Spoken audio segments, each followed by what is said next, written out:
Malayalam actress Lakshmipriya പറഞ്ഞൊരു കാര്യം, science അഥവാ ശാസ്ത്രം മാത്രമായിരുന്നു ശരിയെങ്കിൽ 8 ദിവസത്തെ ദൗത്യത്തിന് പോയവർ 9ാം ദിവസം തിരികെ എത്തിയനെ, അല്ലാതെ 9 മാസം എടുക്കില്ലല്ലോ. അതുപോലെ എല്ലാത്തിനും മുകളിൽ അതീന്ദ്രിയമായ ഒരു ശക്തിയുണ്ട് എന്ന് നമ്മൾ മനസ്സിലാക്കണമെന്ന്. പിന്നെ പറഞ്ഞിട്ടുള്ളൊരു കാര്യം, ഇത്രയും കോടി ആളുകളുടെ പ്രാർത്ഥന കൊണ്ടാണ് ബൂച്ചും അതുപോലെ സുനിത വില്യംസും തിരികെ ഭൂമിയിലെത്തിയത്. ഒരിക്കലും തകരില്ല എന്ന് പറഞ്ഞ് നിർമ്മിച്ച ടൈറ്റാനിക് കപ്പലിന് എന്താണ് സംഭവിച്ചത് എന്ന് ചോദിക്കുന്നുണ്ട്. ശരിയാണ്, ദൈവത്തിനോട് കളിച്ചാൽ ടൈറ്റാനിക് കപ്പലല്ല, ഇന്റർനാഷണൽ സ്പേസ് സ്റ്റേഷൻ വരെ പണി കിട്ടും.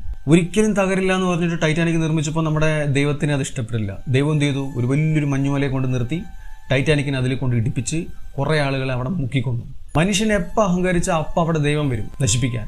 വയനാട് ദുരന്തം നമ്മൾ കണ്ടതല്ലേ, എത്ര പാവങ്ങളെയാണ് മണ്ണിന്റെ അടിയിൽ മുക്കിക്കൊന്നത്, മഴ പെയ്യിപ്പിച്ച് നശിപ്പിച്ചത്.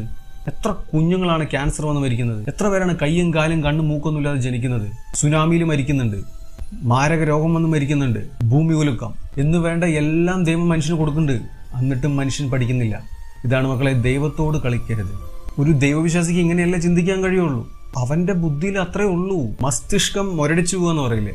അതായത് ദൈവവിശ്വാസികൾ മണ്ടന്മാരാണെന്ന് ചോദിച്ചാൽ ഒരിക്കലും മണ്ടന്മാരൊന്നുമല്ല, നല്ല യുക്തിവാദികളാണ്. പക്ഷെ ഈ ഒരു കാര്യം വന്നാൽ ഇത്രയും നല്ലവനായ ദൈവത്തെയാണല്ലോ ഇവരൊക്കെ ആരാധിക്കുന്നത് എന്ന് ആലോചിക്കുമ്പോഴാണ് എനിക്ക്